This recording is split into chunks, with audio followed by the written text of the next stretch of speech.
So when you take on a new online tutoring student, one of the first things you need to take care of is assessing the student and figuring out where they are.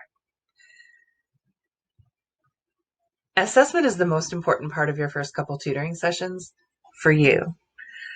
For the student, they are coming into a new class, new teacher, maybe a new to the online learning format. And so for them, it's all about connecting and overcoming their fear and their anxiety and their reluctance, especially if they've been struggling readers for years. It's going to take them a while to trust you and realize that you are going to help them with this.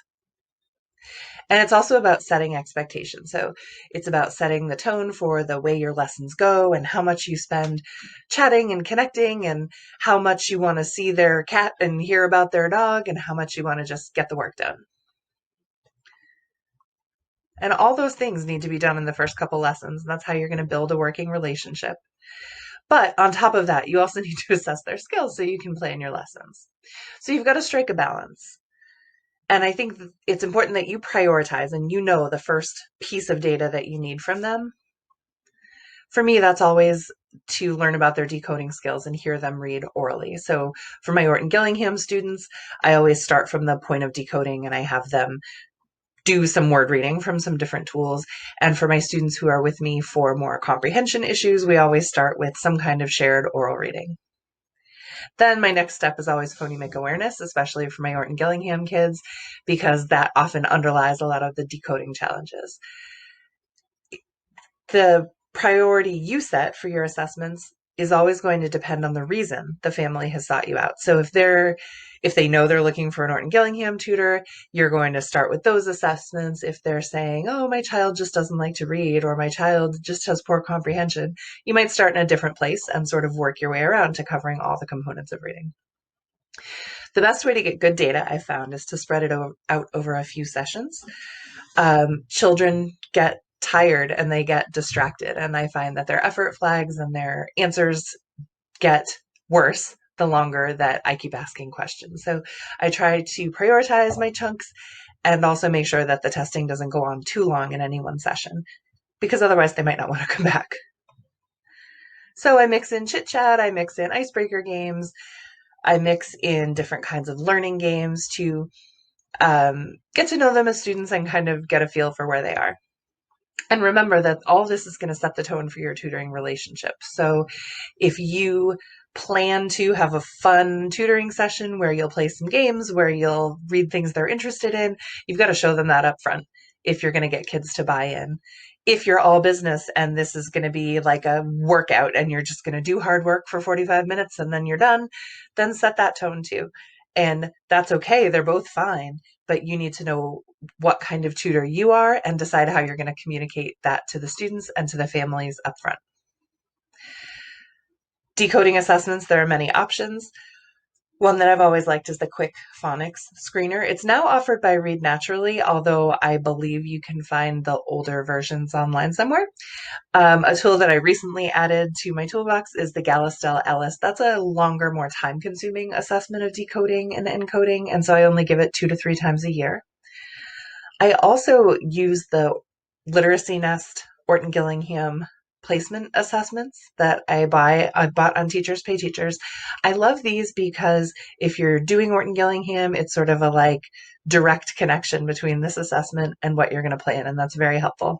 And there's a lot of good supporting materials with those assessments too, checklists and that kind of thing. And I also use the San Diego Quick assessment. Sometimes if I'm not going to do any other decoding assessments, that's the one I pick because it gives me a sense of the students' word attack skills and of their reading vocabulary.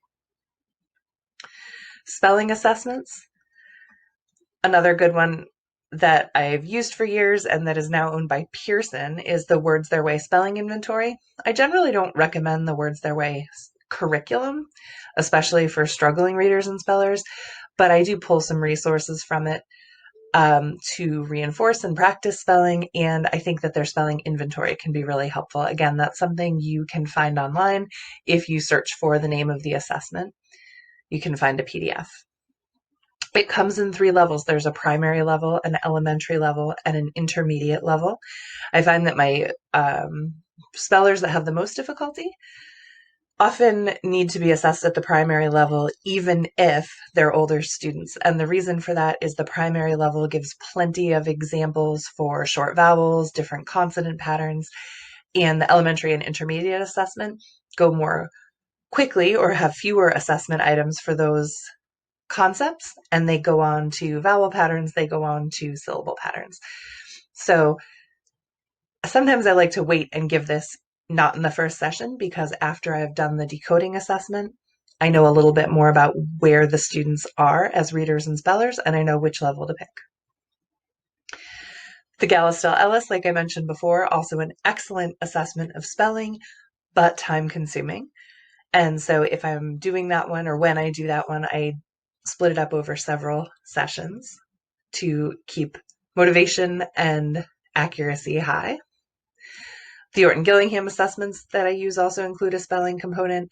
And then finally, the Barnell-Loft Diagnostic Achievement Test in Spelling has also been recommended. And you can find a copy of that online. And similar to the Words There Were spelling inventory, it gives you a look at their spelling with a broad variety of words, which can be very helpful. Then, after decoding and spelling, I go on to assess fluency. These can be really quick assessments. A couple that I like are Dibbles or Acadians. There's a lot of free material available online. They have passage reading fluency, non-word fluency. They have phoneme segmentation fluency, and they have what's called a maze assessment, fill in the blank, which assesses comprehension and fluency. But what I use primarily is EasyCBM. I use the light version, which is free. And most of the time what I use is the word list reading fluency assessment, the passage fluency assessments, and the letter naming and letter sounds assessments. I like these because they have they're organized by grade level. For each assessment, there are 9 probes that are designed to span the whole school year, be given once a month. And so it's plenty of material. It's all free, and you can give the assessments online. They're all in PDF form. So that's my go-to for fluency assessment. I also wanted to talk about the book Assessing Multiple Measures from Core Learning, and it has everything. It's very comprehensive. It has assessments of phonemic awareness, fluency, high frequency words or sight words, vocabulary, and it has some measures in English and Spanish. It only has spelling in Spanish, apparently, but it has a lot of assessments. And if you're going to buy one resource, that might be one to go with. It is paper-based, so this would be something you would want to hold under your document camera or scan the assessment pages, but it's comprehensive, so it could be your one-stop shop for assessing reading. Another thought for assessment is to have parents scan or take pictures of any written work from the assessment so that you have a copy for your records. Spelling irregular words and reading them too is something that I leave for later in my assessment schedule because it can be really time consuming and kind of exhausting for students. And I don't need to know if they can spell all the irregular words or all the sight words up front. I just need to know which ones to work on first. So my process for that is I use the Fry list and I skip any words that are phonetically regular based on what I've already taught. And then, so I just assess on the first 5 words that are irregular. And if they get them right, great. We try 5 more in our next lesson. And if they get one wrong, I start to teach that one. And then I go on. So I just use the assessment of irregular words to plan my instruction. So I only need to be enough ahead of the student that I can pick my sight words for the next lesson. Other ways to spend your time that are not assessments. I think it's a good idea to make the most of your time. You wouldn't want the parents to get the initial impression that your sessions aren't structured or that you don't have enough to talk about. But there's a lot of things you can do that are not assessments and are still going to give you great information and be great for relationship building. One of those is a free reading survey from the Literacy Nest.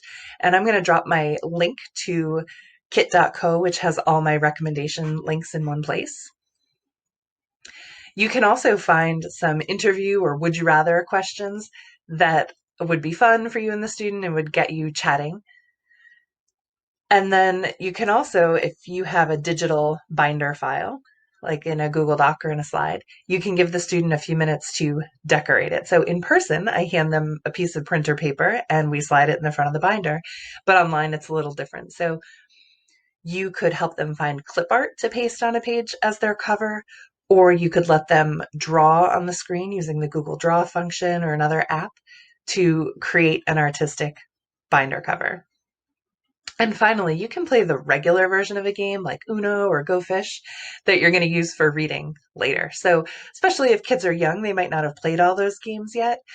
So, if you give them a chance to learn the regular version of the game, when you say, okay, great, now we're going to play it, but we're going to play it with CVC words, they know the game, they know the rules, they'll be ready for that.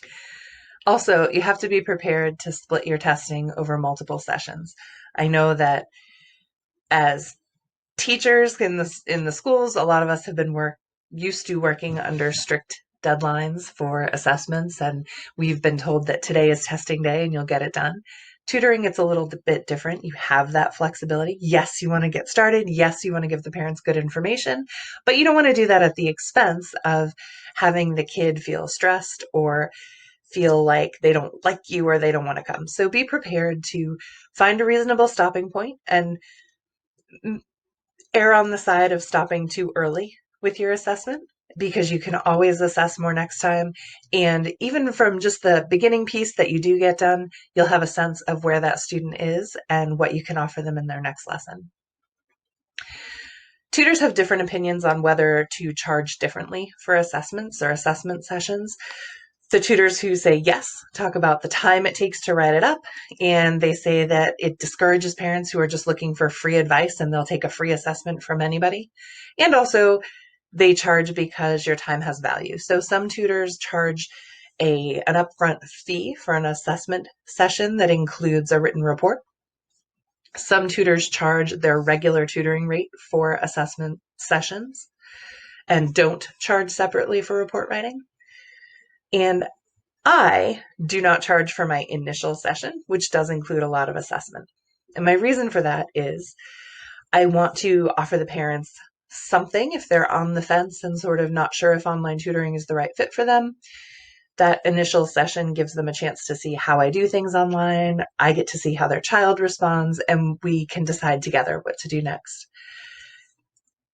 This is, I think, a benefit that I offer to parents, but also if you feel like it's costing you money, you can also raise your rates accordingly. So if you spend 2 hours on assessment out of a 12-week semester, then you might want to raise your rates $1 or $2 for new students to kind of think about how you're spending that time.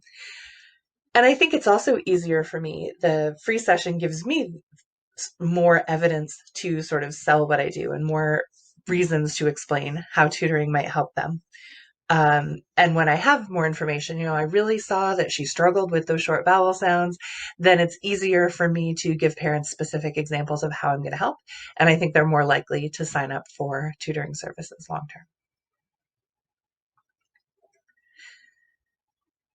So those are my thoughts on assessing your new reading students for online tutoring. As we go into our next few lessons, we're going to talk about how to connect with the students around their technology, how to stay in touch with parents, how to make your lessons fun and engaging. And it all starts with getting solid assessment data. So I hope that was helpful, and I will see you in the next lesson.